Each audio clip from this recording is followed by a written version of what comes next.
So, because I knew if you're not hearing me, you can't raise anything.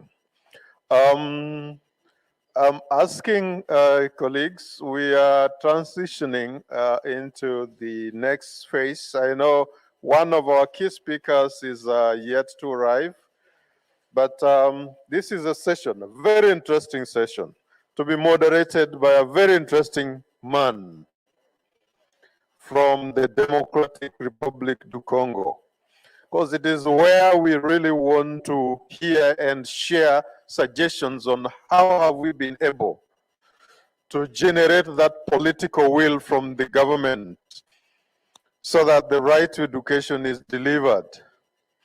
And initially we had planned and thought we would be doing this in groups, but we say that we know with technology and all that is happening, we could be facing lots of difficulties. So we just want to have one plenary session, and the moderator is the one who will be facilitating all that.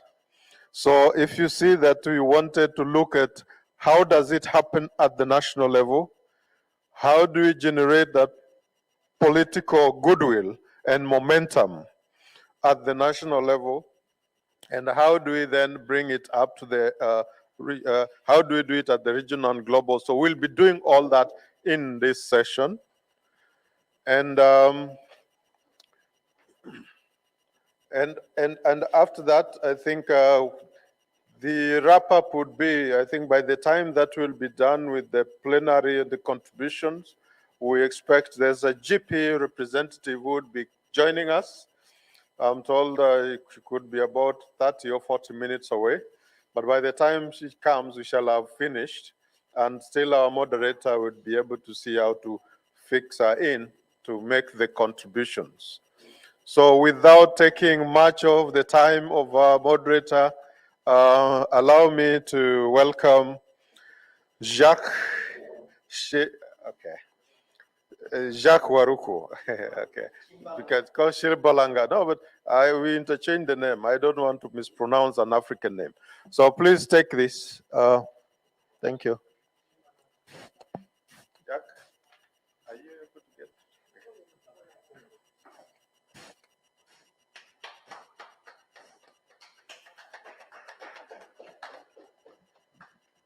Je voudrais me rassurer sur ce que je dois faire. Donc,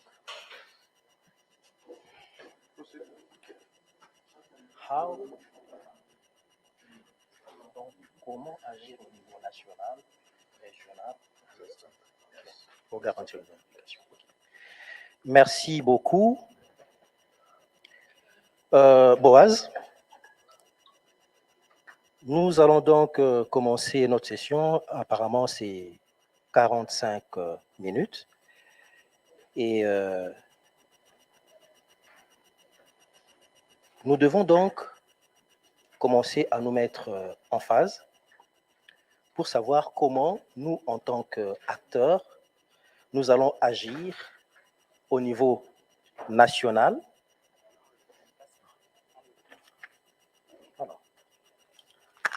Comment donc nous allons agir au niveau national, régional et mondial pour garantir que le droit à l'éducation, pour garantir l'application du droit à l'éducation. Nous allons donc, plutôt que d'aller en groupe, Boaz l'a dit, on le fait en plénière sous forme de tempête de cerveau, bien entendu, mais en commençant d'abord par le niveau national, puis nous allons passer au niveau régional et ensuite au niveau mondial. Donc, que faire pour continuer à garantir que le droit à l'éducation va continuer à être recherché, mais d'application? Ben, dans nos différents pays, il y a différents problèmes suivant les contextes, ainsi de suite. Mais ce qui est important, c'est de savoir comment nous allons, nous, en tant qu'acteurs, agir pour continuer à garantir que le droit à l'éducation va continuer à être promu, défendu pour le bien des enfants, filles et garçons, hommes et femmes, et tout au long de la vie. Qui, déjà au niveau national, je ne sais pas si on peut se mettre d'accord si nous procédons comme ça. D'abord, le niveau national, nous échangeons. Ensuite, au niveau régional. Et enfin, au niveau mondial. Est-ce qu'on peut faire ça comme ça? Sommes-nous d'accord? Quelqu'un a une proposition?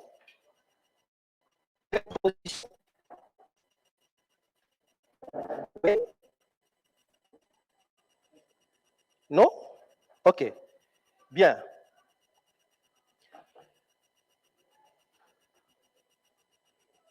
Commençons au niveau national, au niveau pays. Que devons-nous faire pour continuer à garantir que le droit à l'éducation dans nos pays vont être respectés et promus?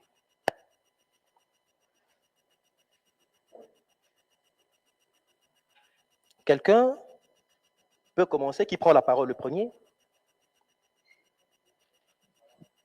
Oui? Vous vous jetez à l'eau? OK. Que devons-nous faire pour continuer à garantir que le droit à l'éducation soit promu?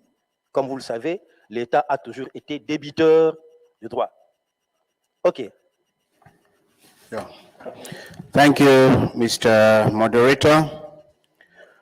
The question posed is, what should we do as civil society organizations at the national level to ensure that we are capable of promoting, defending, and ensuring that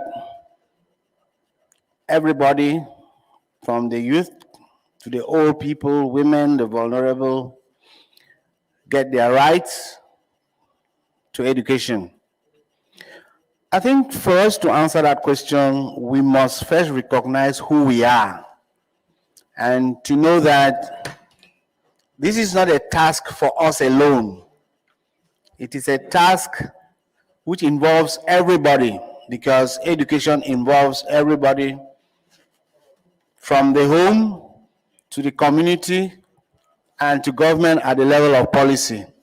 So for me, the first responsibility we have is to look at ourselves and the context in which we are working and be able to define everybody's task. So if we have a good picture of what all the stakeholders have to do at different levels, then that is a good starting point for us as civil society organizations. Number two for me is that we as civil society organizations, individually as civil society organizations, are the grassroots, because that's where it begins. Because it is the grassroots civil society organizations that come together to form the national coalition.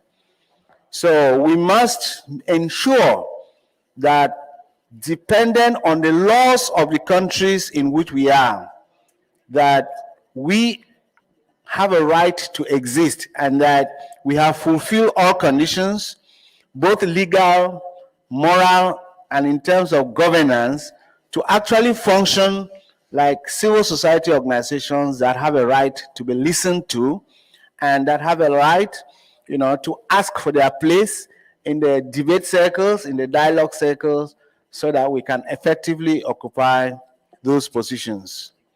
Once we have done that, that means we really need to work on our identities, our performance as civil society organizations. The third thing for me is for us to look at the education systems in which we are working. You know, how do they function? Where are the weak points? Where are the strong points? And then where can we actually come in? And since the greatest tool that we are supposed to employ, to use, is advocacy, we need to master what advocacies are. And when we master them, we should realize that a campaign is just one activity in the ladder of events that you are supposed to carry out in an advocacy, you know, from recognizing the problem, understanding it, and then working on it until you have a change. But unfortunately, the financing that we have often leaves us to just do a campaign at a sensitization level, and sometimes we'll go into sensitization without having done the research to actually have the evidences that are required, and then we make noise about the issue and leave it there because there are no finances to continue. So those are, for me, the key points. I know that I should leave the floor for others to add. The key things are, do we know who we are? Do we know who else is involved? And have we mastered the, you know, the steps in carrying out advocacy? Thank you. Merci beaucoup, merci. Et donc, cette première intervention nous permet de céder la parole à la deuxième. Oui, personne? Oui, vous pouvez y aller. Merci beaucoup. All right, thank you very much. I think I'm going to pick it up from where Chief Benjamin stopped. It's talk about us having identity. We must have a brand, a positive brand that can actually make the much needed difference. But most often, we get it all wrong as civil society organization when we have an image that put us to be like an enemy or antagonist or activist to the government. And that's where most of the times we get it all wrong. We only want to work on the subsector of governance, which is education. And when you are even working on education, you might not really be working holistically on all issues around education. Maybe you are just taking one particular issue, let's say for educational financing. And you want to get the political will to key into whatever you're doing. You must, first of all, pose like a friend to the government of the day, instead of you acting like an activist and antagonist. I wouldn't say we are unfortunate in this part of the world, that most of our leaders, they enjoy cheap patronage. They want you to rub their shoulder. They want you to tell them they are the best thing that can happen anywhere. They want you to see them as demigod. But most times, it affects what we get out of the whole thing. But in order for you to flow with the tide, let's leave most of the activism and agitation, we call it aluta, where I come from, to some people that are specialized in that. With civil society organization, we must be ready to have a robust engagement. Let government see us as partners. Let them see us as their friends to some reasonable extent. Let's enjoy their buy-in to whatever we are doing. Every other thing can be science-based. We can do our research. We can do everything. But relationship is very key. I tell people there are so many things we have been able to get done in Nigeria by just mere relationship, knowing somebody in government that you are in their good book. So relationship is 99% for me, and every other technicality can follow. So we should imbibe that culture. Fine, we talk about capacity building. We talk about us understanding the heart of advocacy and knowing the difference between advocacy, lobbying, and activism. If you understand all those concepts very well, then everything now boils down on relationship. And this is very key. Let's work as partners with the government of the day so we can get something out of it. We are very emotional here in this part of the world. So let's ride on the emotion and get the job done. Thank you. Déjà, je note que la question de partenariat, activisme responsable revient. Et nous allons donc continuer à recueillir. La troisième personne à intervenir, vous avez la parole pour y aller, et puis on reviendra à la Tanzanie pour ce faire. Que devons-nous faire? Nous sommes d'abord au niveau national. Thank you very much. You've spoken well. I think this is where we have a problem. We are there to work with the ministries as partners, as you said. Let's always tell them when they go wrong. We are a watchdog to them. But that doesn't mean that we should not have a good relationship with them. Once we have relations with them, then we have the way to move. We have the way to sit and discuss issues. But once they see us as people who are trying to find their fault always, when we invite them to talk, they will not come. But once the relationship is perfect, they will come. They will listen to us, we listen to them, and then we can make a head. Because what we are all doing is how to see education in the right path. But once that's not happening, let's call it a day. Because if they have to find out their fault and they're also refusing to listen to us, then we don't make a headway. So let's try, as these Nigerians say, we keep on good relationship and work with them, and we make sure we push them to get what we want to be done, and that will be done. Thank you very much.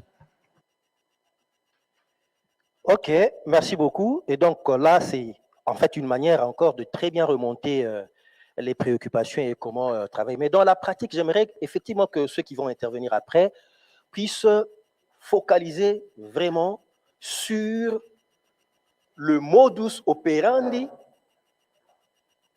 que nous devons avoir dans notre travail pour promouvoir, défendre le droit à l'éducation en interaction avec le gouvernement. Oui, il y avait la Tanzanie qui avait demandé la parole, non? Sinon,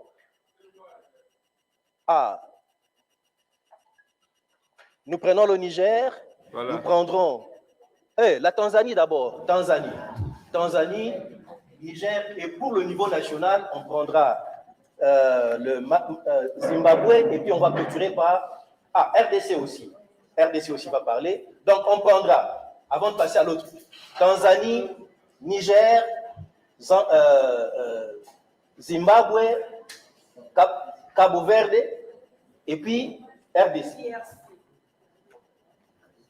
Voilà, Tanzanie, vous avez la parole. Thank you. When we talk about right to education, I think we need to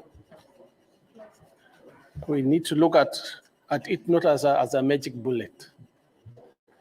We may try to provide education to all our people, but right to education is one of the rights.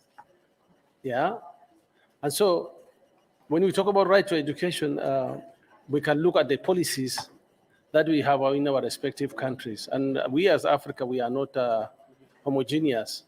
We are different. Each country has got its own policies.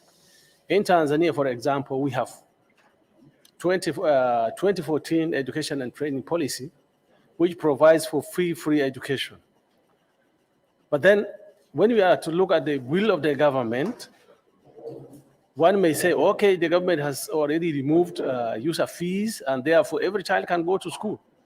But we always overlook at other barriers that keep our children from attending schools. Because you find in some schools, actually in most schools, there is no lunch. And therefore children coming from poor families who cannot go to school without having breakfast, and those who are staying like 8 kilometers away from the school, they therefore when they go to school they have no lunch. So some of these children drop out of school because of that. But then if you go to some other schools also, there are not enough desks. Children sit on the floors, and there is also bullying and all that. There is inadequate number of teachers. So some children go to school, but in the end, they don't learn anything. And so they decide to drop. But From political point of view, we are saying, oh, education is free, no child is supposed to be left behind, but then the environment that can attract a child to go to school is not there. So what are we saying? We are saying when we are to look at political will, we should not look at policies alone, because there may be good policies, but how are the policies implemented? For example, to say a certain policy is good, it must be backed with a budget for it to be implemented. But if there is no budget to implement that, then in the end it becomes just a mere policy. It is there. And if, for example, the international community, people go there, they say, oh, Okay.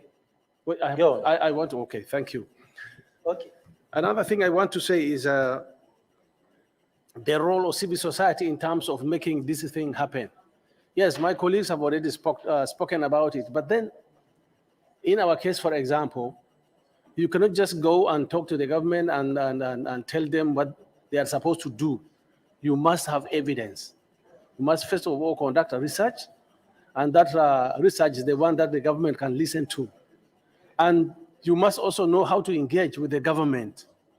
And you have to know when to engage with the government. If you go, if, for example, you try to tell the government to do something at the wrong time, to give you an example of one of our members who released a research report just close to the general elections.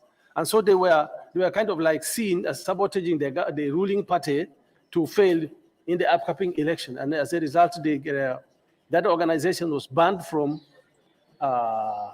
working, from doing anything with the schools. And so they were left out of the system for quite some time. So the governments, sometimes there are repressive laws that can hinder the effectiveness of NGOs in terms of fulfilling their roles. I think I end there. La plus-value dans l'intervention de la Tanzanie, c'est qu'il met un accent sur la question des données qui doivent être des données également probantes pour soutenir le travail que nous devons faire en tant qu'organisation de la société civile au niveau pays pour pouvoir soutenir, défendre, promouvoir le droit à l'éducation. En fait, notre rôle en tant qu'organisation de la société civile va plus loin. Nous allons demander au Niger d'intervenir pour aller davantage en profondeur, creuser sur notre rôle, effectivement, dans ce travail en interaction avec nos différents gouvernements au niveau local. Je voudrais vraiment que vous soyez concis parce qu'on va passer à l'autre niveau d'un moment à l'autre. Merci. Merci beaucoup, Jack. Alors, je voudrais juste ajouter, comme les autres l'ont dit, que le travail que nous devrons justement faire pour garantir l'éducation, en tout cas le droit à l'éducation, je pense que c'est un champ assez vaste, mais on peut de plus en plus, je pense, renforcer notre travail de collaboration avec les autres groupes. Je pense que nous sommes effectivement des organisations qui travaillent sur les questions de l'éducation, mais il y a d'autres groupes qui travaillent sur d'autres thématiques qui sont nécessaires pour que nous puissions justement avoir plus d'impact sur l'éducation.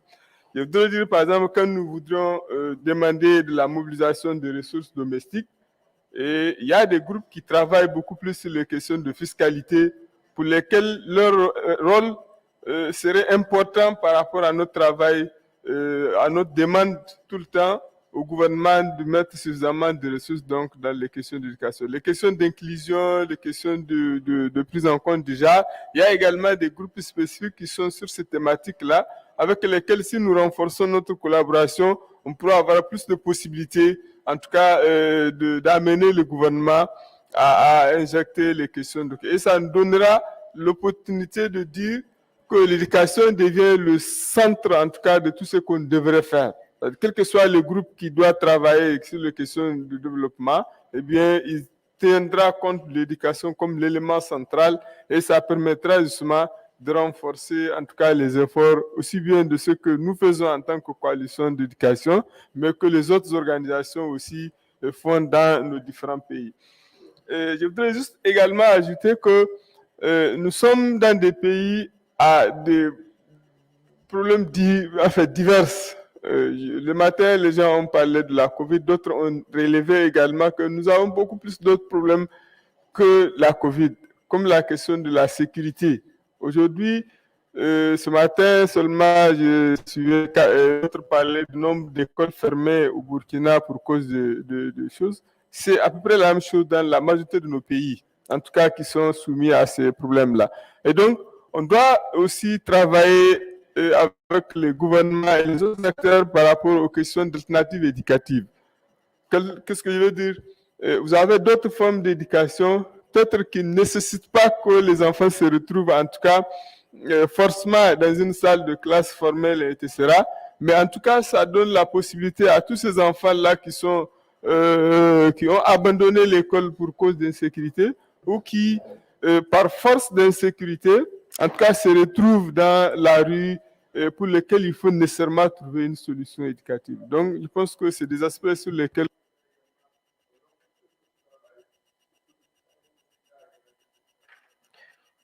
excusez-moi.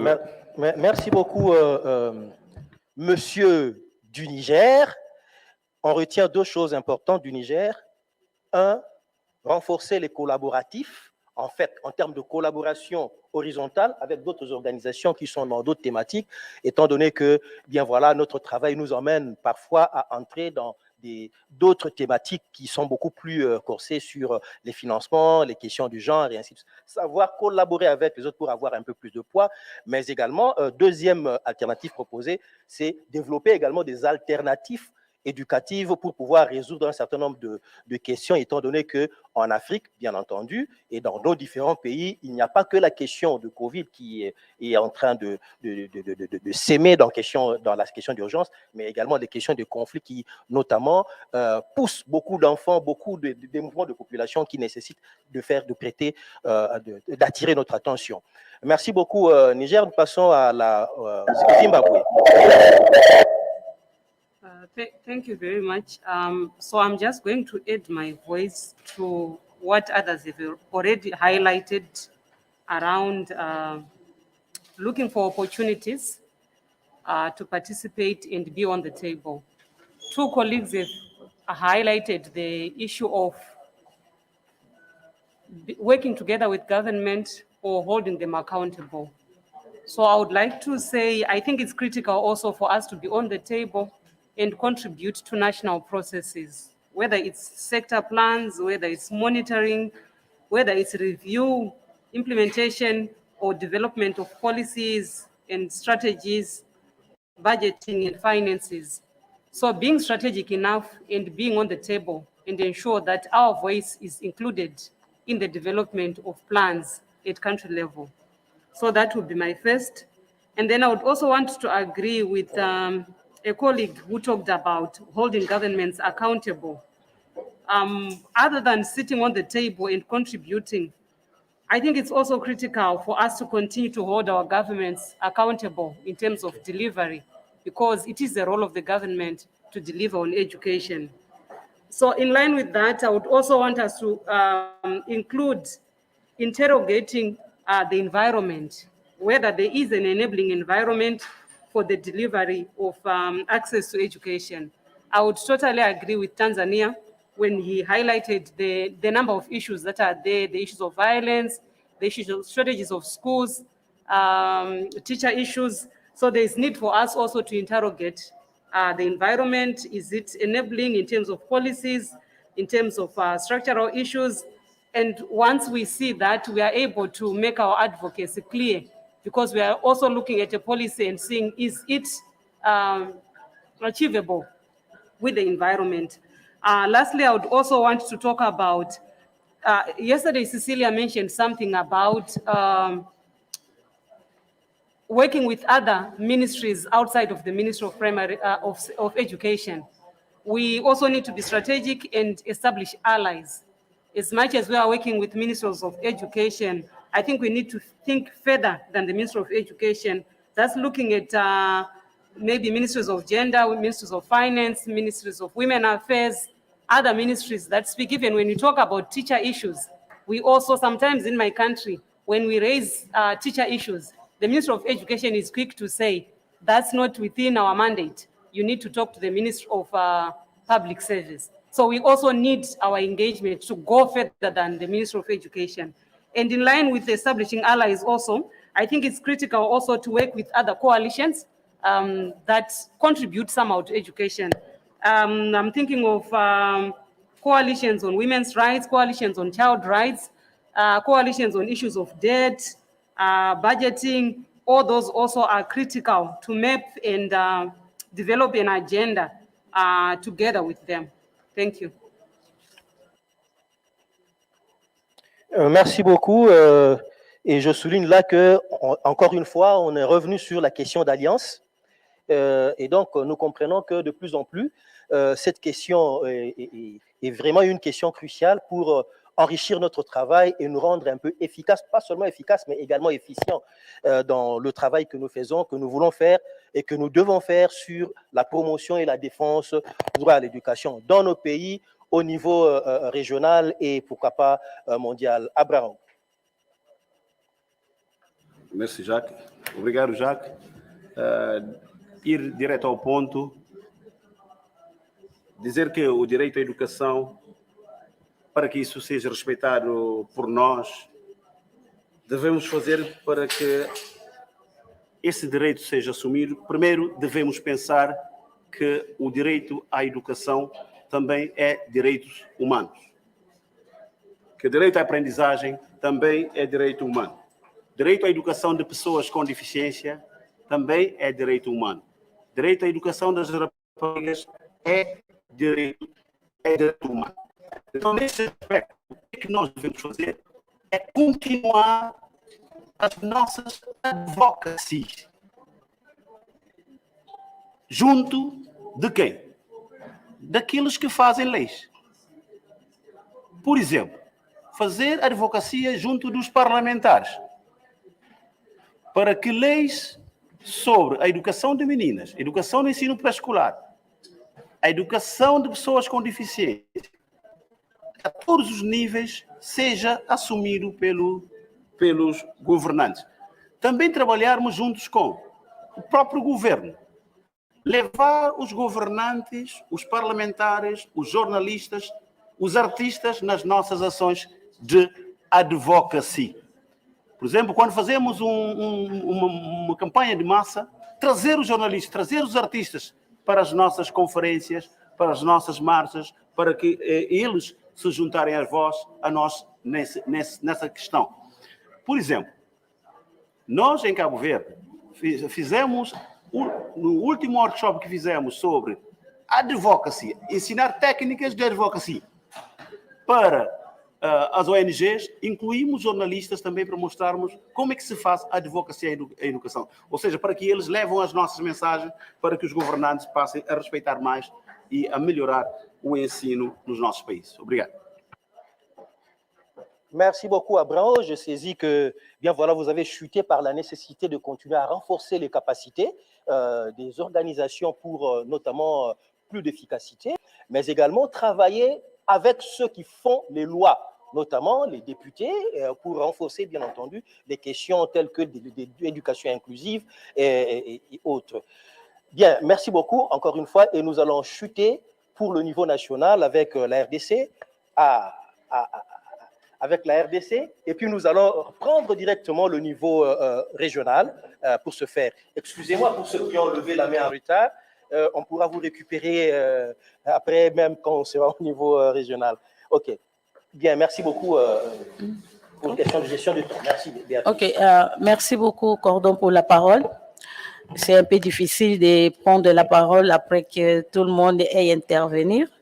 Là, je voudrais seulement souligner en disant que l'éducation en tant que droit humain et fondamental devrait vraiment, elle est aussi vraiment indispensable en vue donc de l'exercice des autres droits humains. Que devons-nous faire pour garantir les droits à l'éducation? Nous savons souvent que dans nos pays, le budget national, le budget global est souvent tributaire.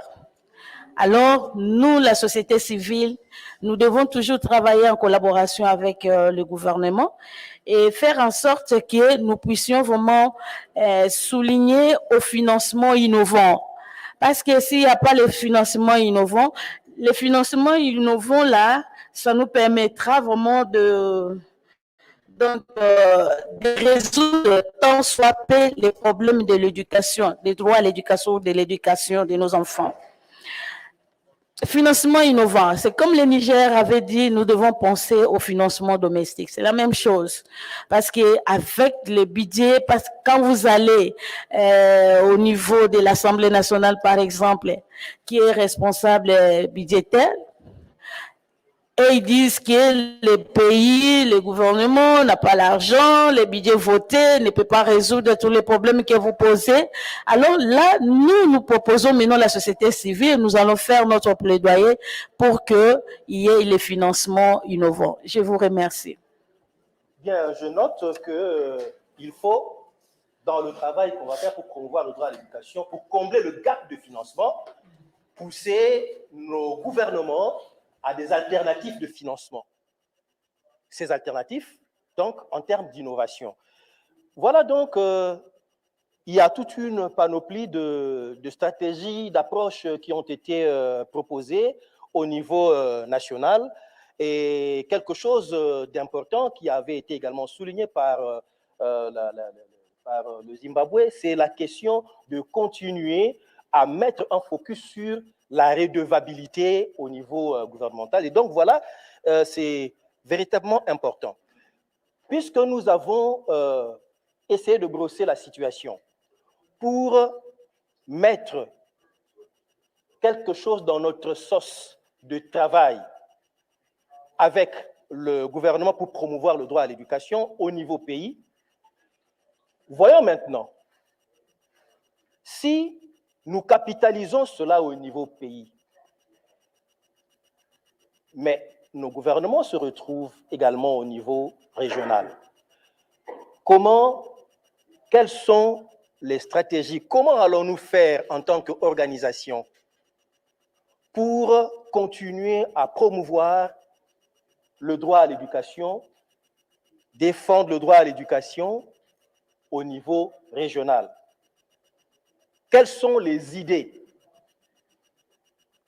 Avons-nous des nouvelles idées? Parce qu'il y a une chose est vraie, c'est que beaucoup de ce que nous avons entendu au niveau national peut revenir au niveau régional. Mais bon, voyons. Qui prend la parole le premier? Oui? OK. Ah. Voilà. OK, voilà. Donc, on combine les deux, régional et international. OK?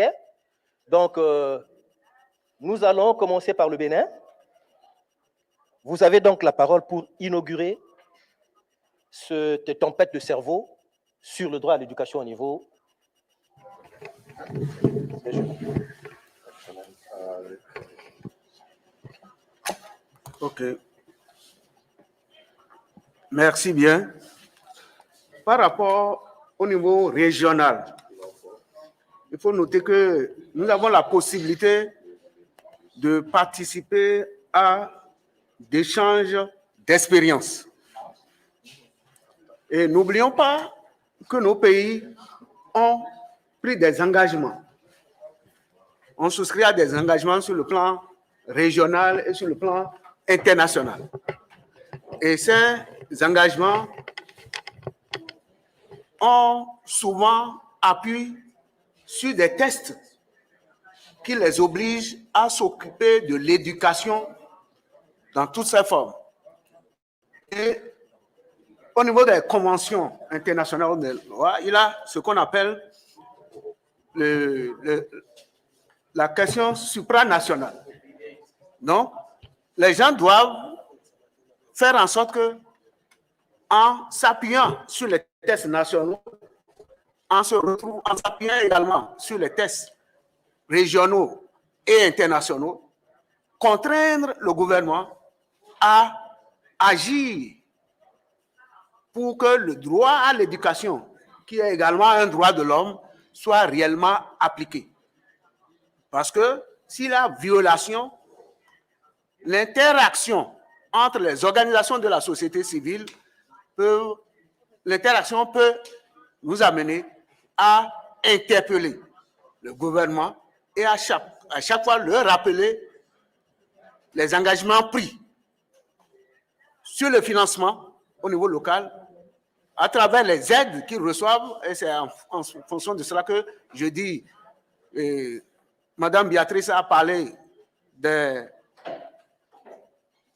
financements innovants et participer avec les organisations internationales, les partenaires techniques et financiers, faire en sorte que chaque pays respecte ses engagements au niveau national, au niveau régional et au niveau international.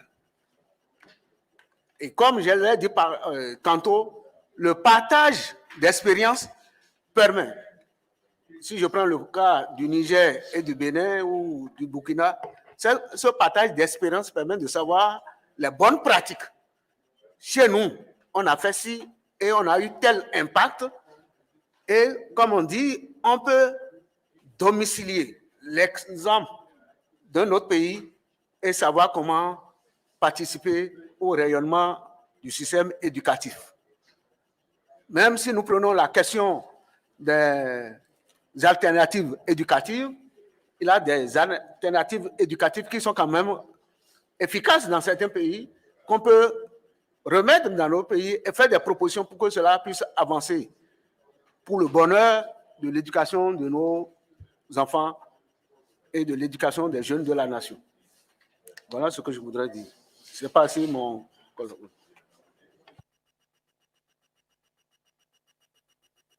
Président, y avait-il encore une autre personne? Non, mais attendez, même si on doit continuer sur cette lancée, nous allons d'abord remettre la parole à Solange, qui aura l'insigne honneur d'introduire GPI. Je n'en dirai pas plus. Solange, vous avez la parole. Merci beaucoup, Jacques.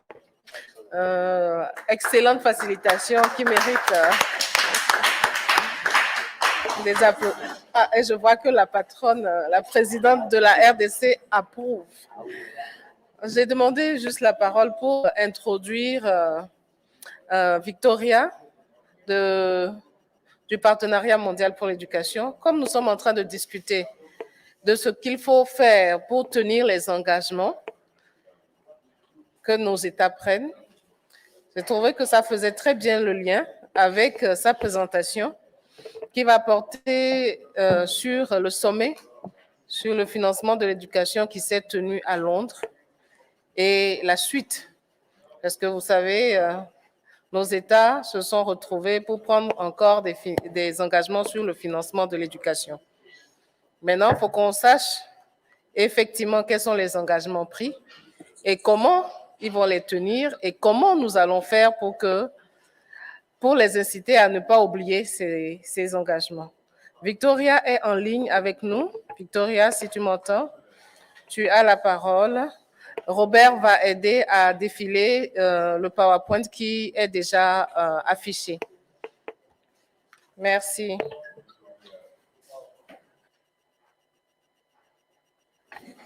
Victoria, feel free to open your mic.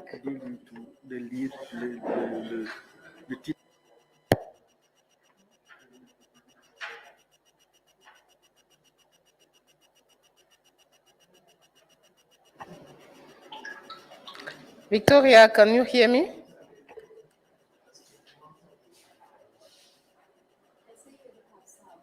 Ah, okay. Okay.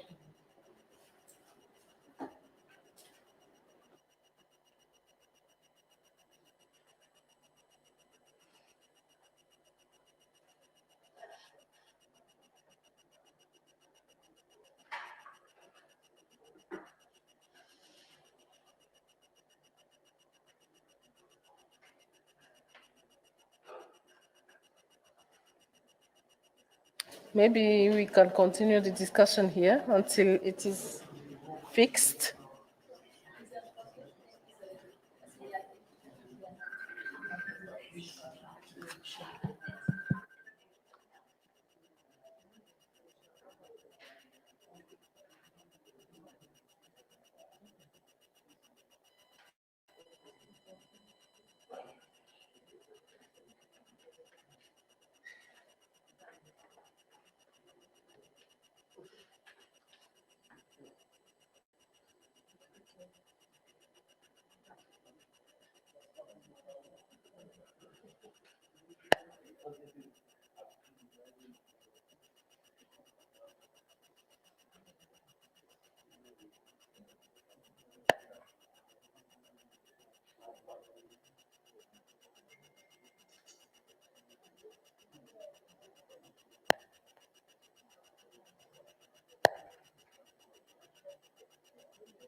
Oui, ils me disent d'essayer. Donc, est-ce que vous m'entendez?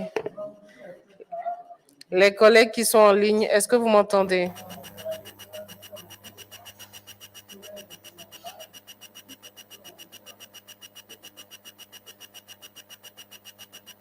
C'est quoi ce bruit bizarre?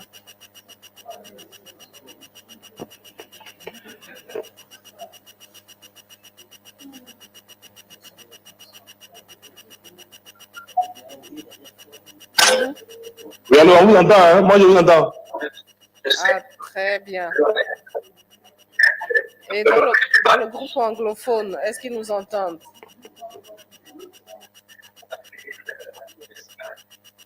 Oui, je vous entends. C'est Junior Côte d'Ivoire. Je vous entends. Hein? Merci Junior, tu es sur le canal francophone. Maintenant, pour les anglophones, est-ce qu'ils nous entendent?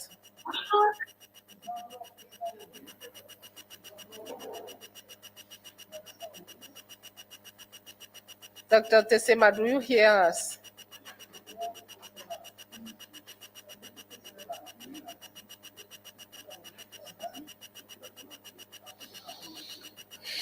Apparemment, non. No son. Ok. Ça ne marche pas encore. Hein?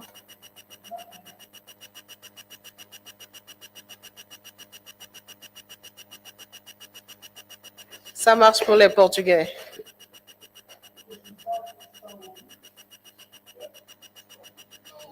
Ok.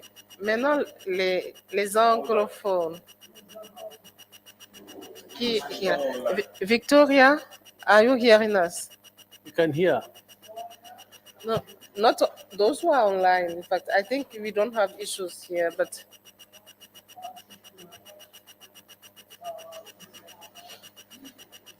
I don't know.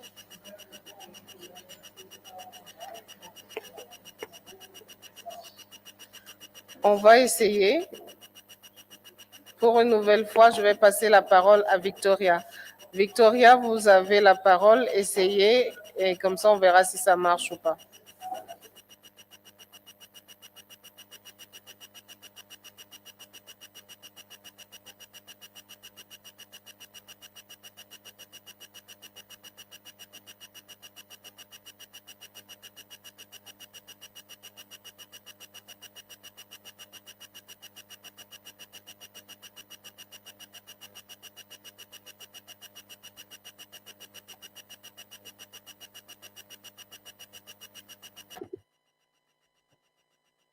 Good afternoon, everybody. I hope you can hear me. I can't hear anybody. We can hear you clearly.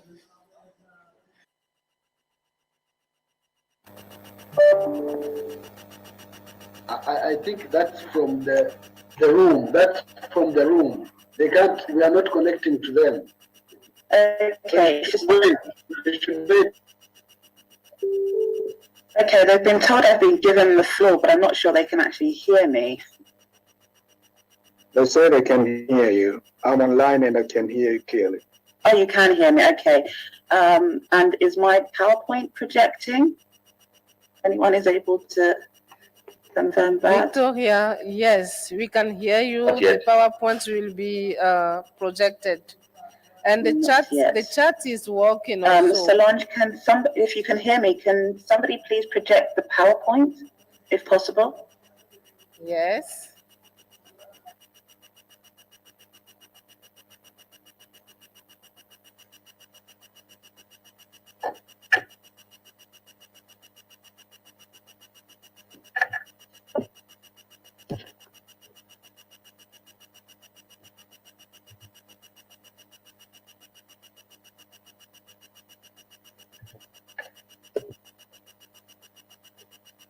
Sorry, everybody. I'm just waiting for the PowerPoint to be projected, if it can be.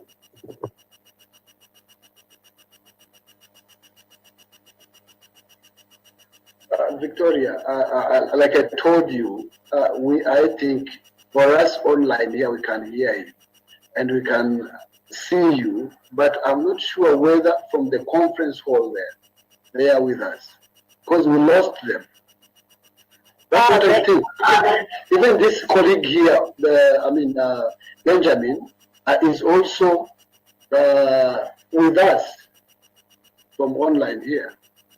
So we are actually not connected to the conference hall.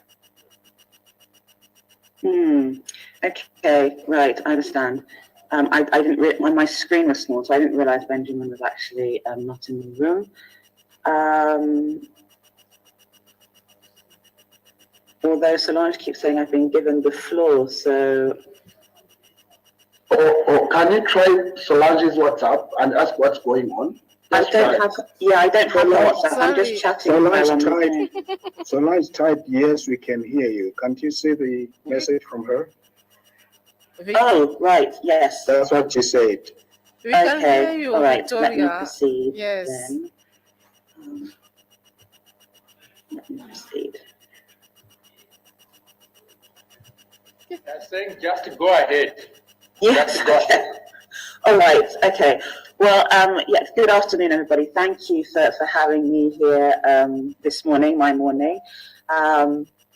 I also want to extend apologies from my colleague Margaret Irving, GPE's education economist, who I work with very closely on domestic financing, and also my colleague Tanvir Muntasim, who many of you know quite well, and who oversees GPE's Education Out Loud program. Both of them couldn't be here today. Tanvir is traveling, and it's a public holiday as well here in the US. So my name is Victoria Egbatayo. I'm Regional Partnerships Lead here at the GPE Secretariat, and have led the domestic financing campaign work together with Margaret.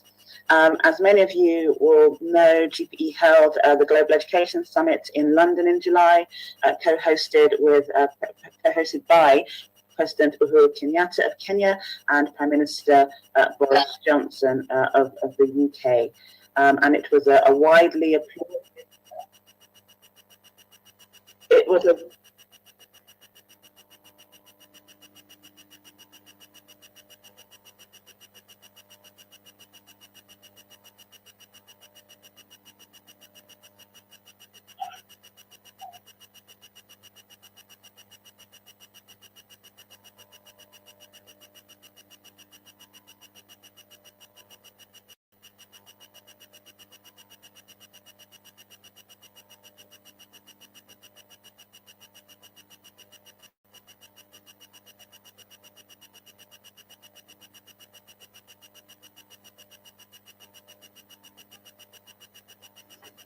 Do you have a challenge, Victoria?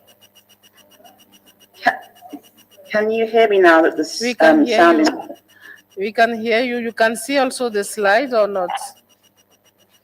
Yes, there's a sound interference. So I'm hoping that now that that's gone, you can hear me. Okay.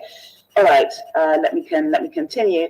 The summit was a major milestone and applauded as such for the global education community, and together with the many sort of different opportunities to engage in the campaign and the summit itself, it attracted tens of thousands of viewers and audiences, and we thank many of our partners, including SEFA, EI, who I see are on this call, and the Global Campaign for Education, many of our other partners who contributed to the campaign and the success of the summit. The summit secured high-level political attention to education, and it was a culmination of our Raise Your Hand financing campaign, which secured $4 billion in funding from donor governments, as well as, and significantly, approximately $200 billion from heads of state to domestic financing. So given that sort of brief overview, my presentation will give you a brief recap of our focus on domestic financing and the actions that we're taking moving forward post the replenishment campaign on accountability and financing. So next slide focuses on GPE 2025 and looks at the relationship between GPE 2025, which is our strategy, and our financing campaign. So domestic financing really was foundational, or is foundational rather, to GPE's strategic plan. It was foundational to our financing campaign and is foundational to our long-term advocacy.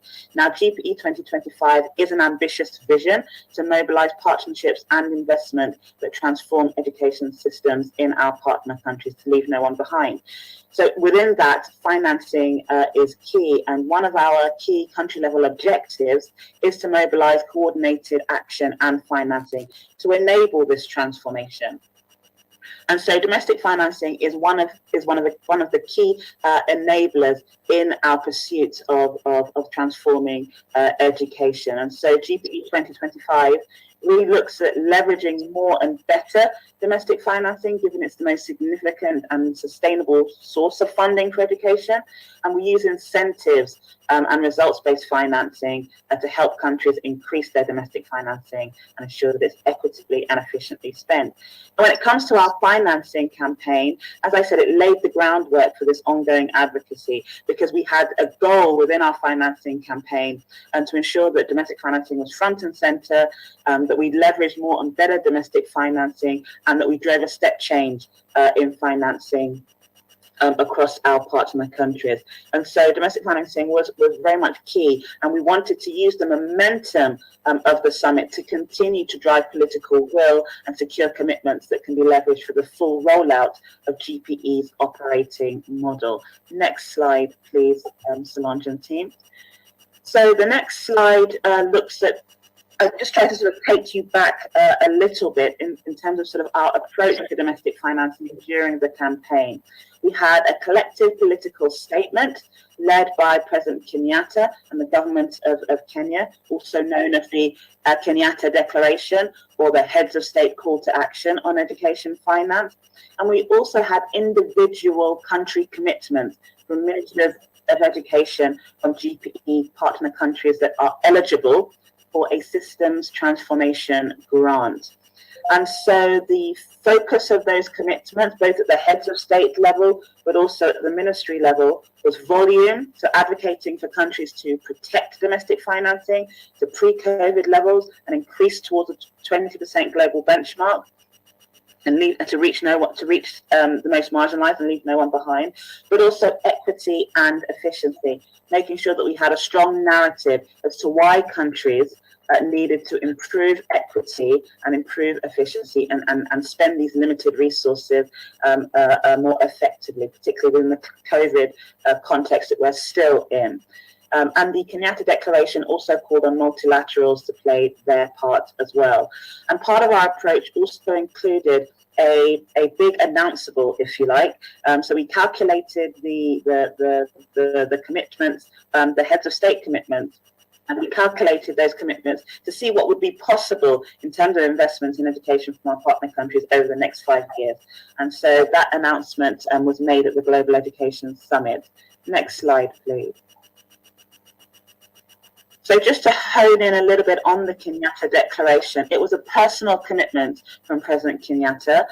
It included a strong endorsement of GPE, but it also included a strong call to donors to step up their financing, a call to increase the fiscal space in terms of debt relief and SDRs. Also a strong commitment, as I mentioned earlier, to the 20%, to equity, including gender. Gender was weaved in across the commitment, and also pledges to address efficiency. And there was a strong recognition also of the importance of technology. So by the time of the Global Education Summit, we had secured 19 endorsements from heads of state amounting to 196 billion. And then this was complemented by 25 additional individual country commitments. Next slide, please. So this next slide gives you a bit of a brief snapshot as to the country commitments and endorsements that actually came through. So 32 countries and territories in Africa either committed and or endorsed the Kenyatta Declaration. And that's these countries spanned East Africa, Southern Africa, Central Africa, almost the entire continent. Next slide, please. And in terms of our colleagues from ASBE and CADE, who may be on the call as well, we had 15 countries and territories in the Asia Pacific, and 2 countries from the Latin America and the Caribbean region. So Africa really made up the majority of the commitments and endorsements that came through, which is no surprise, given that the continent is GPE's largest grant footprint. So that's no surprise. Thank you very much. And so the next slide, please.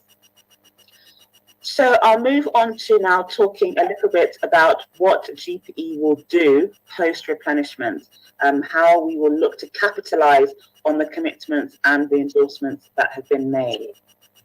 Next slide, please. So this first slide really looks at our objectives on domestic financing in terms of the next stage and sort of the way forward, and why we care about it. So we know that domestic financing is inadequate, and there is a 200 billion deficit to meet SDG 4. We also know over the next decade, we also know that over the past 10 years, $9 out of 10 that has gone to the sector has been due to economic growth. So there's not enough prioritization of the sector. We know domestic financing is grossly inadequate across countries and within countries. Across countries, all of the money that that is going to education, less than half comes from low-income countries. And this is a stat from the Global Monitoring Report. And there is a small percentage of GDP spent by low-income countries and LMICs on education.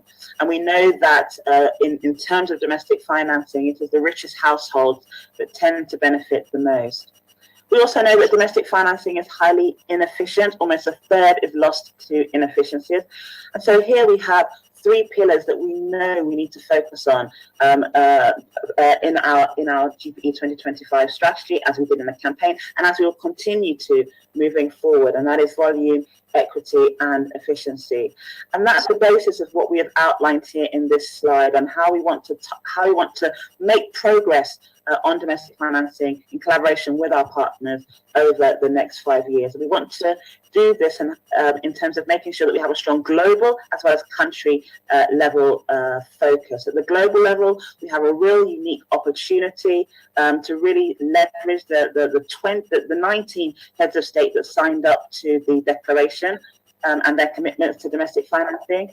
And we really want to leverage that and make the most of it, in part because establishing global momentum allows us to also focus down on the country level in order to make that, in order to ensure that we demonstrate meaningful progress across countries on domestic financing. We've learned that during the lessons learned from the campaign, that a powerful call to action had a profound success, and it elevated domestic financing to the highest political levels. We learned that targeted advocacy helped to push for those endorsements to come through, and working with our broad church of partners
and so we also want to leverage this.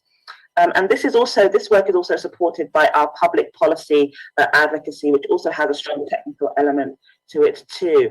So we want to ensure that we can expand the signatories to the heads of state call to action on education financing, and we want to start calling it this because this really emphasizes that it's not just something for the short term and for the financing campaign, but it's something that we're into for the long haul, and it's something that we're driving for the long term, at least over the next 5 years.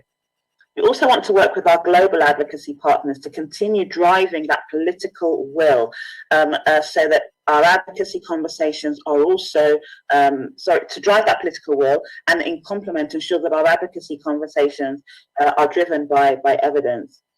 We have these global pieces and we want to ensure that they feed down to the country level. We have an operating model, which many of you will be familiar with through reading GP 2025 or through your involvement in some of our pilot countries that are going through the operating model. And we have this operating model to help us think about domestic financing and what it actually means, and ensure that it's not just sort of a check mark, but we're having a much more holistic approach to domestic financing. As I said, making sure that through the new operating model, we're both looking not just at volume, but also equity and efficiency. And it also gives us an opportunity to find out what are some of the good practices out there. It's one thing to say that we have to have more money for education. It's one thing to say we need to be more equitable, but we need to also start to have the conversations about what this actually looks like in practice and how have countries been able to do this successfully.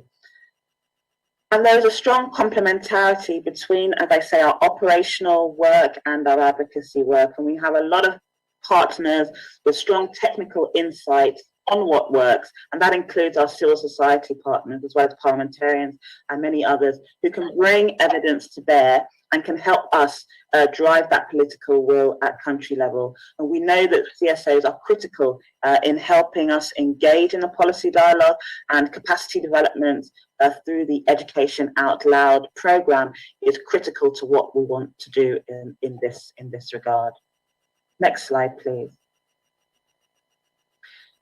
So, as I said, we want to expand the signatories to the Heads of State call to action, and so that's it's a priority for us to conduct outreach. And in particular, we have a moment coming up called the Rewired Summit in Dubai, which is a key linchpin for us to work towards in terms of securing additional endorsements, at least in this very short term, that we can announce at the Rewired Summit in December. And so we've been working very closely with Kenya because technically that Heads of State call to action, as Kenya have emphasized to us, really belongs to heads of state. So we've been working with Kenya to reactivate their embassies, to reactivate their embassies and to invite a number of priority countries here listed, countries that have either made a commitment, they have strong performance on domestic financing, they may be countries that are already going through the operating model or are within our cohort of countries that will be going through the operating model soon. So we identified a number of countries here, 3 from Africa, the DRC, the Gambia and the Senegal. And we identified 6 from the Asia Pacific region. So those embassies have been reactivated to reach out to the countries to invite them to commit. And many of these countries were countries that almost crossed the line and almost endorsed the Kenyatta Declaration, but didn't for a number of different reasons. They just didn't make it in time. So we're trying to leverage this opportunity of Rewired and the fact that they were almost there, almost endorsing, to ask them to endorse as well. And our chair will be reaching out to a number of these countries to invite them to endorse. Next slide, please. So this next slide will really sort of focus on what our advocacy partners can do to help push governments to deliver on their commitments and turn these commitments and endorsements into budget action and accountability. So next slide, please. So as you may be able to see from this slide, GPE maintains its requirements on domestic financing, that countries cannot access GPE funding if no commitments are made on domestic financing, if no progress is made on domestic financing. And this is one of our grant incentives. But we need the full force of the partnership to really help us make headway. This means working together as partners to really effectively identify and address where there are bottlenecks, and to work together to enable a sector-wide approach to domestic financing. So What do I mean by the partnership? Well, I think it first requires us to sort of take a little bit of a step back. And what do we understand by GPE? What is GPE? GPE is a fund and a partnership. So it's a shared commitment to ending the learning crisis. So who is GPE? Well, GPE brings together developing country partners, civil society donors, international organizations, teaching organizations, and the private sector to work together to support countries to strengthen their education systems, to put in the financing that's needed to end the learning crisis. So where is GPE manifested? At country level, it's manifested through our inclusive coordination body, as many of you know already, because you're members of the local education group, but also at the global level through our board of directors. So it's a shared ownership. So when I say GPE, GPE is you, it's me, it's all of us here, together. And so the utility of the commitments that have been made, and that we hope new commitments also will be made, is that these commitments can be a strong advocacy tool in the country dialogue. And they can be leveraged by our partners who are around the table with governments to really continue to push for that accountability on these commitments. And they provide a real high level, particularly the heads of state endorsements, they provide high level visibility for the sector, because you can't get higher than a head of state. So high level visibility for the sector to really influence those budget decisions. And so as partners, as you're around the policy dialogue with countries, these commitments, particularly the endorsements, are a key tool in that. And so our support the support from partners, as I say, is key. CSOs can support the country dialogue leading up to the grant application, actively work on the ground in country before the grant application, so that there's a strong groundswell of support. CSOs can use the data in GPE's results framework, which is updated annually, to help follow up with governments and encourage them to honour and fulfil their commitments. And GPE's work really, it's amplified 1,000 times over when our CSO partners and other advocacy partners can support the delivery on the Education Summit endorsements and commitments through, as I said, the country dialogue, through evidence, through tracking, through your lobbying action, and also your experience sharing in the different platforms that you engage with, including this one today. So the partnership will play a pivotal role in us achieving GPE goals on financing. Next slide, please. So it's one thing to talk about how we can actually demonstrate progress against the goals outlined. Another thing to begin to talk about what could be our collective impact and what we report against. So a number of commitments have been made, and how these have translated into progress at country level can be tracked through our results framework and indicator 10. Our presence in regional and global platforms, consistently keeping domestic financing high on the political agenda, will be key, but also our own respective global convenings, regional convenings, policy dialogues as well, to really ensure that domestic financing remains front and centre of the dialogue in the spaces that we all operate in. Measuring volume is quite an easy thing to measure, and I say this on behalf of Margaret, because I know my colleague Margaret would say this, but equity and efficiency is less easy to measure. And so we do need to be careful in terms of what we want to try and sort of say on this, but what we do want to do is try to draw out strong narratives from country partners over the next 5 years on the progress that's been made on equity and efficiency. And so there's a strong cross-pollination across the engagements in terms of the heads of state call to action on education financing, and having that inform and support the country dialogue and the compact development, and reinforcing the importance of delivery on financing, on the financing commitments.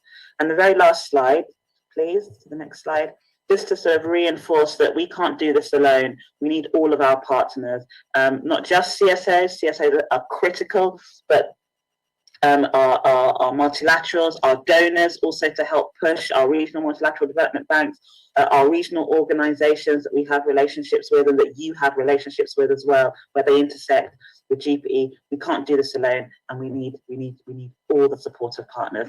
Thank you so much for giving me the floor this afternoon.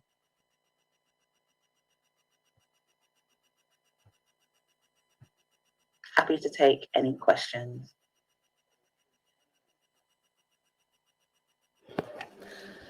Merci beaucoup, Victoria, pour cette présentation très riche et qui nous donne aussi des indications sur les prochaines étapes, à commencer par mobiliser les pays qui n'ont pas signé la déclaration de Kenyatta à le faire et à vraiment s'engager à protéger les budgets de l'éducation et à mettre l'éducation au centre des priorités de reconstruction, de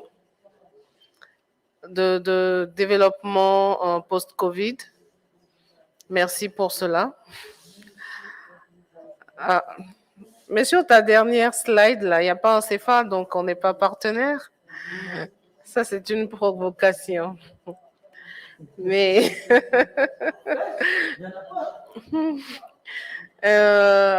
nous sommes partenaires dans le secteur éducatif et nous espérons bien mobiliser nos coalitions à participer dans les pays pour que la volonté politique en faveur de l'éducation soit mentionnée.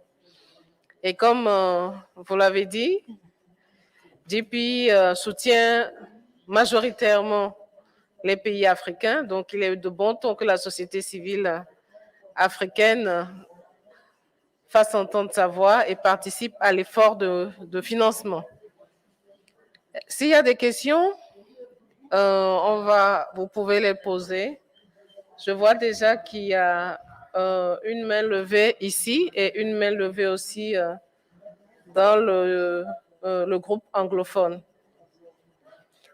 Je vais commencer par Henri, qui est en ligne, et après Jacques, qui est ici. Henri, you have the floor. Okay, much. Thank you, Victoria, for the wonderful presentation. My name is from the Zambia National Education Coalition in Zambia. Hope you can hear me. We can hear you. You're a little bit faint, Henry. Okay, my name is Henry Kabwe. Can you hear me now? Yeah, thank you so much for the presentation.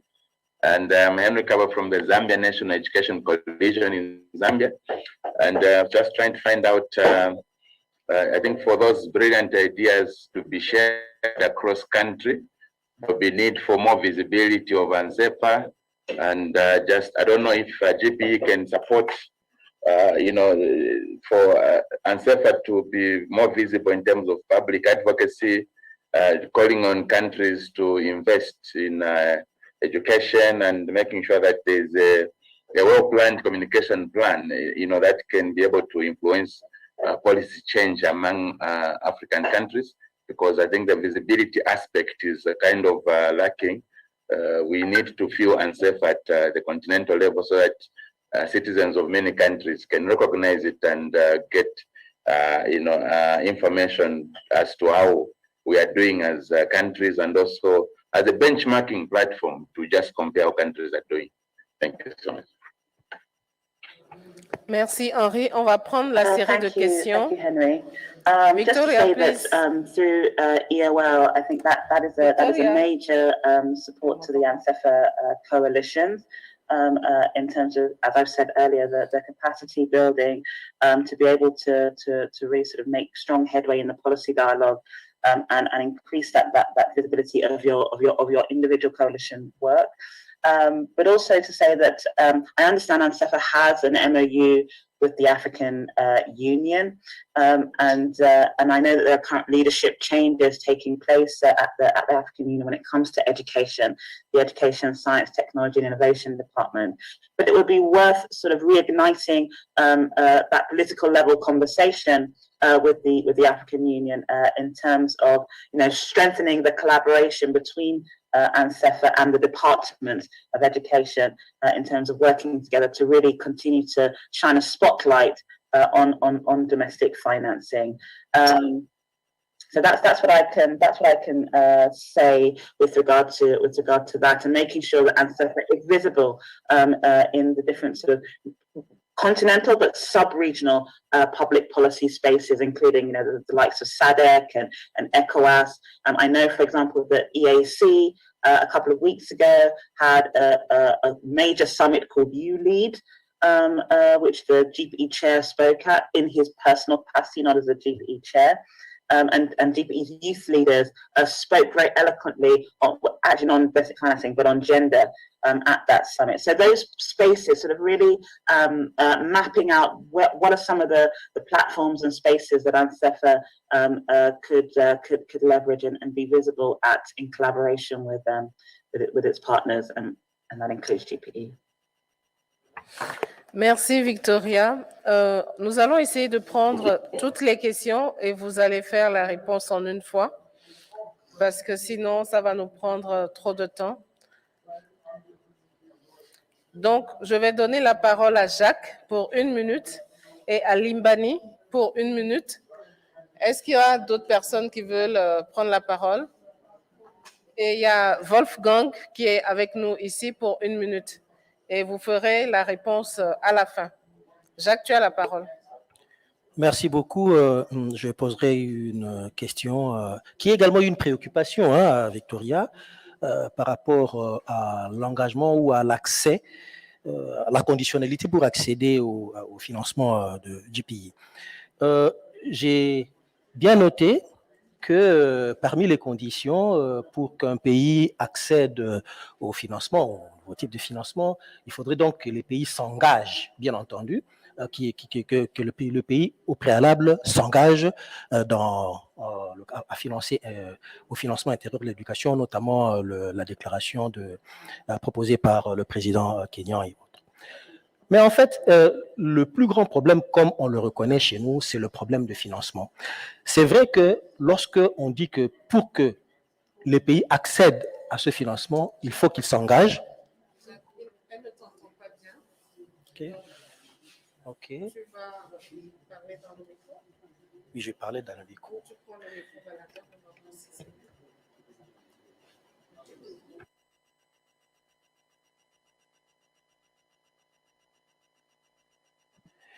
Bien, allô? Maintenant, je suis entendu. Are you hearing him better? I wanted to ask. I can hear, but it's the audio is it's not very clear. I don't know if anybody else is having that challenge. They are trying to fix it. Monsieur le modérateur, pouvez-vous me donner la parole, s'il vous plaît? Limbani, you will have the floor after Jacques. I said it. You will have the floor. Okay. Merci beaucoup. Thank you very much. I wanted really to thank Victoria for this wonderful presentation. I think the topic around domestic financing is very critical. And why I'm happy is that ANSEFA has been working in the past with GCE, ActionAid, EI, as well as the Open Society Foundation around this theme. And I think when GP is also recommending it, I think it's something that we need to build on that. However, I wanted also to propose that probably we also need to look at accountability. Domestic financing should come with the accountability. Fight corruption and ensure that the resources mobilized are not lost through corruption and the abuse. The other part is that I wanted to suggest, yes, domestic financing for countries. How about domestic financing for civil society organizations? You know, the pandemic, the COVID pandemic, has also affected the civil society, including members of CEFA and GCE. So my proposal is, can't GCE support an initiative whereby at country level, through the local education groups, we establish something like a local civil society fund to support NGOs, coalitions in sustaining the advocacy that you suggested, but also to consider increase resources for capacity building of coalitions, especially new coalitions that are struggling to undertake the advocacy at country level. Thank you. Merci beaucoup. Merci Limbani. Avant que Victoria ne réponde, je vois qu'il y a Jacques qui était en attente. Jacques Essayé et après Denis Signolo. Savoir, dans ce nouveau style de financement de GPE, lorsqu'un pays s'est engagé, mais que au cours ne respecte pas les engagements de financement, qu'est-ce qu'il advient? Parce qu'il y a des cas où un pays s'est engagé, un problème de crédibilité, mais en fait, après, on trouve que l'engagement qu'il a pris n'est pas tenu. Qu'est-ce qui arrive dans ce cas-là? Parce que ces cas-là sont de plus en plus légion. Merci. Merci Jacques. La question est très claire. Un pays qui s'engage au départ, qui a les financements et en cours de route ne respecte plus le montant qu'il doit verser, le pourcentage qu'il doit verser pour avoir les financements de GP. C'est bien noté. Denis Signolo, you have the floor.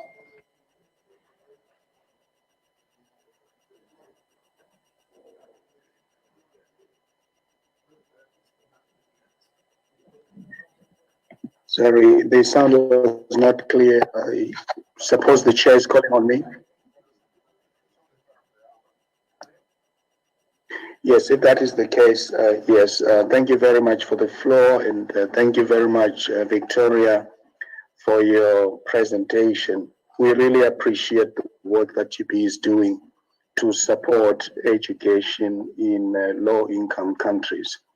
But of course, we can refine our strategy and do better. First of all, concerning putting pressure, if I were to use that word, or encouraging governments to meet internationally agreed funding benchmarks for education, 6% of GDP, which is the minimum for low-income countries, or 20% of the national budget. We've seen a number of countries, unfortunately, failing to meet those benchmarks, or even shooting, their domestic investment in education with GPE funding. So when they get GPE funding, it's not an excuse for them to reduce their own local or national education budget. Would you like to comment on how GPE is incentivizing or encouraging governments to meet those benchmarks? The second point is with regard to leveraging more resources for education domestically. Of course, apart from meeting those minimum benchmarks, it's important more domestic education.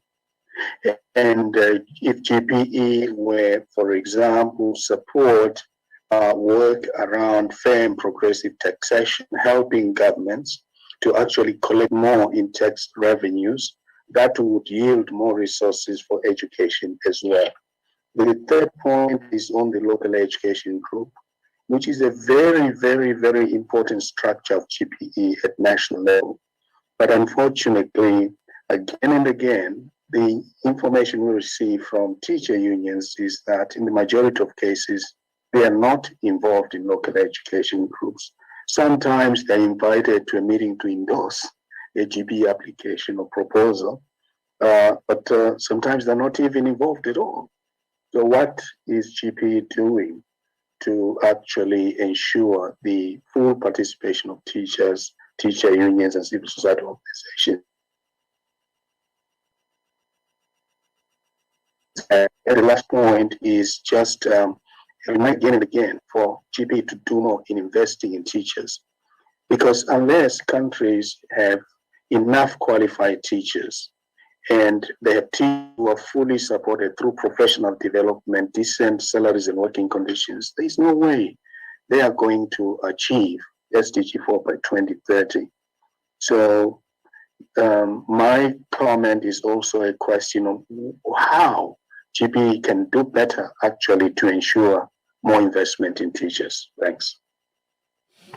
Merci beaucoup, Denis. Merci à tous les collègues qui ont posé les questions. J'espère que Victoria, vous avez entendu toutes les questions. Et est-ce que vous pouvez nous donner une réponse ramassée?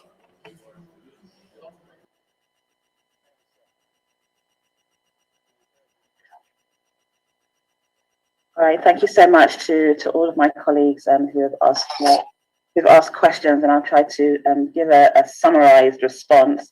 I hope I can do it justice.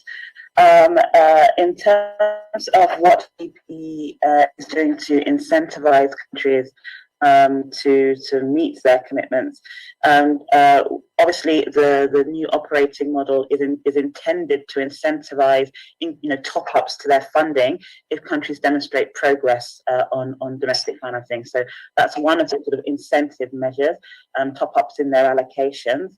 The other, as I mentioned on the slide, is to withhold funding from countries that are not making progress or have no commitment to make progress on domestic financing. And in addition to that, and this is linked to the last question from Dennis, sort of how can GPE do better to invest in teachers? It's linked because as part of the rollout of our operating model, GPE is trying to do more to undertake what we call learning webinars with our various partners, multilaterals, CSO partners, at headquarters, country and global level, to really socialize them, in a sense, educate them more about what GPE is, who GPE is, and that GPE is them as well. And helping them to understand that they own, it's a shared ownership of GPE, the operating model, and to push for various issues, including teachers, including domestic financing, and teaching and domestic financing is very linked because a substantial part of the domestic financing investments from countries goes into teacher salaries at least. To push for these issues at the policy dialogue at the table, and not just think it is the responsibility of the Secretariat, who is far away in sort of DC, and country leads who aren't able to travel to the countries every year, limited even more so by COVID. It goes back to the point that I made earlier, that the partnership is a collection of all of us pushing for these policy priorities and greater attention to accountability at the country level. And in terms of domestic resource mobilization, GPE includes references to issues around sort of broadening the fiscal space in its advocacy messaging. But I think in terms of GPE taking a sort of a policy stance on domestic financing, that's not really, let me say, it's beyond my pay grade. I mean, it's a conversation that may need to be had at the board level by many of our principals and many of you who will be who are sitting or represented on the board, for these discussions to be brought in there. I think that would be the best space for this to be taken up, because it's not the first time I've heard it, and I have my own position on it. Margaret definitely has her own position on it, and it's not too far away from yours, Dennis, but it's a bit beyond our pay grade in a sense. But we're doing what we can in terms of our own advocacy messaging. Merci beaucoup, Victoria, pour ces explications, ces réponses. J'ai vérifié avec Wolfgang qui dit que Denis a déjà pris en charge sa question. Donc, nous arrivons à la fin de la session d'échange avec Victoria. Et je voudrais vraiment vous remercier d'avoir accepté participer, même si on sait qu'actuellement chez vous, c'est les vacances de Thanksgiving. Merci de nous avoir accordé ce temps et on espère une collaboration continue. Merci. Bye bye, Victoria. Thank you so much, and I look forward to continuing working with ANSEFA and many of the coalitions here. Thank you, everybody. Happy Thanksgiving. Thank you. Bye. Bon, avec la fin de cet échange, nous arrivons tout doucement il est 14h20. Nous allons faire une pause déjeuner, mais avant cela, je voudrais donner une annonce. Nous nous sommes rapprochés de l'organisation où nous allons faire l'institut qui va faire le test COVID. Nous avions prévu qu'ils viennent ici pour le faire, mais il y a une surcharge de 5 000 francs. Donc, soit ils viennent le faire ou on se déplace vers eux. Donc, la question est posée. On prend la décision ensemble parce que sinon, il faut qu'on puisse rajuster le temps de travail. Il ferme à 17h.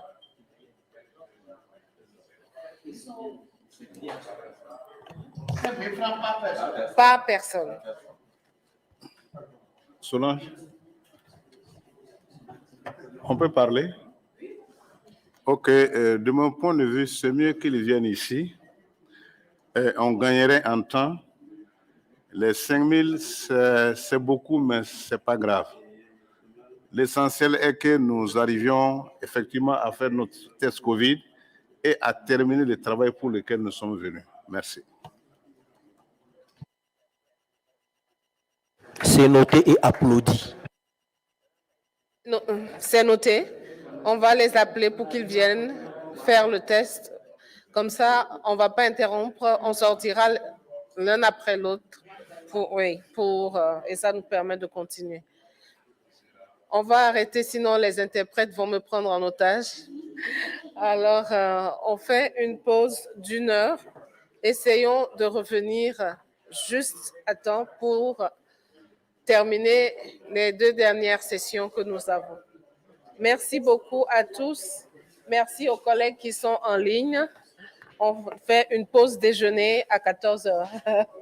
Merci, à tout à l'heure, dans 1 heure. Merci.